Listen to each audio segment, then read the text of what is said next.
இது வரைக்கும் இந்தியன் சினிமால நம்ம இந்த சீனை வந்து அடிக்கடி பார்த்துருப்போம். அது என்ன சீன் தெரியுமா?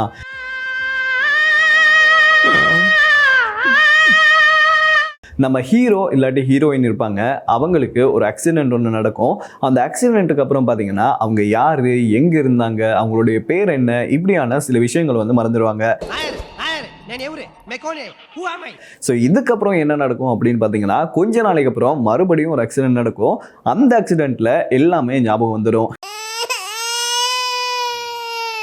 இதை காலங்காலமா நம்ம வந்து இந்திய சினிமால பார்த்திருப்போம். இது நம்புற மாதிரி கூட இருக்காது. ஆனா நிஜ வாழ்க்கையில இப்படியான ஒரு சம்பவம் நடந்திருக்கு அப்படின்னு சொன்னா உங்களால நம்ப முடியுமா? முடியாதுல்ல.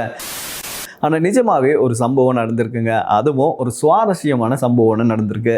அது என்ன சம்பவம் அப்படின்னு பார்த்தீங்கன்னா, ரிக்கி அப்படின்னு 1980 ஒரு 16 வயசு பையன் இருந்திருக்காரு. அவர் ஹிமாச்சல்ல இருந்திருக்காரு. இப்படி ஹிமாச்சல்ல இருந்து ஹரியானாக்கு அவர் வேலைக்கு போகும்போது பார்த்தீங்கன்னா, ஒரு நாள் ஒரு ஆக்சிடென்ட் நடக்குது. அதில் அவருக்கு தலையில ஒரு பெருத்த காயமாகுது அப்படின்னு சொல்றாங்க.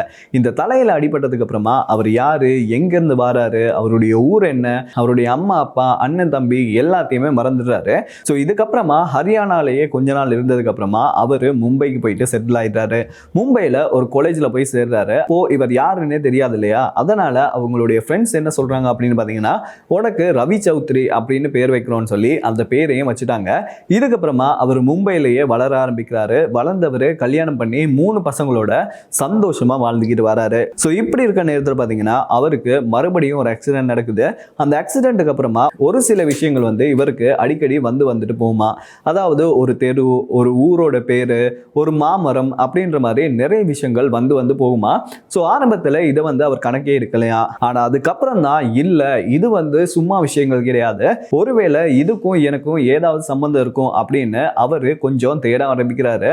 அவருடைய காலேஜ் ஃப்ரெண்ட்ஸ் கிட்ட எல்லாம் சொல்லிட்டு எனக்கு இப்படியான சில விஷயங்கள் நடக்குது, எனக்கு ஹெல்ப் பண்ணுங்க அப்படின்னு சொல்லும்போது காலேஜ்ல இருந்தவங்க எல்லாமே அவருடைய கனவுல ஒரு ஊர் பேரு தெரியுதுன்னு சொல்றாரு இல்லையா. அந்த ஊரை வந்து சர்ச் பண்ணும்போது தான் அது ஹிமாச்சல்ல இருக்க ஒரு ஊரு அப்படின்னு தெரிய வருது. இதுக்கப்புறமா அந்த ஊர்ல இருக்க ஒரு ஆளை கான்டாக்ட் பண்ணி சில விஷயங்களை பேசும்போது தான் 45 வருஷத்துக்கு முன்னாடி இவர் காணாம போனார் இல்லையா, அந்த சம்பவத்தை அவரும் ஞாபகம் வச்சு கரெக்டா கண்டுபிடிக்கிறாரு. இதுக்கப்புறமா ரவி சௌத்ரி அப்படின்ற ரிக்கி வந்து அவருடைய ஊருக்கு வந்து போறாரு. அந்த ஊருக்கு போகும்போது அந்த ஊர் மக்கள் வந்து இவரை அமோகமா வரவேற்றிருக்காங்க. இதே நேரத்தை பாத்தீங்கன்னா 45 வருஷத்துக்கு முன்னாடி இவர் காணாம போனதால இவர் உயிரோட இருக்காரா இல்லையா, என்ன பண்ணிக்கிட்டு இருக்காரு அப்படின்னு அவருடைய ஃபேமிலியில இருந்தவங்க எல்லாம் ரொம்ப ஒரி பண்ணிக்கிட்டு இருந்தாங்களா. ஆனா இப்போ எப்படியோ இவர் வந்துட்டாரு அப்படின்னு அவருடைய சகோதரங்கள் எல்லாருமே சந்தோஷப்பட்டுக்கிட்டு இருக்காங்களா. ஸோ ஆக மொத்தத்தில் பார்த்தீங்கன்னா இது வரைக்கும் நம்ம சினிமால பார்த்த சீன் எல்லாம் இப்போ நிஜ வாழ்க்கையில நடக்குது. இதை பத்தி நீங்க என்ன நினைக்கிறீங்க அப்படின்றத மறக்காம கமெண்ட்ஸ் சொல்லுங்க. இன்னொரு சூப்பரான வீடியோவில் உங்களை சந்திக்கும் வரை உங்களிடமிருந்து விடைபெறும் நான் விஜே அருண், ஒளிப்பதிவாளர் விஜயகுமாருடன். நன்றி, வணக்கம்.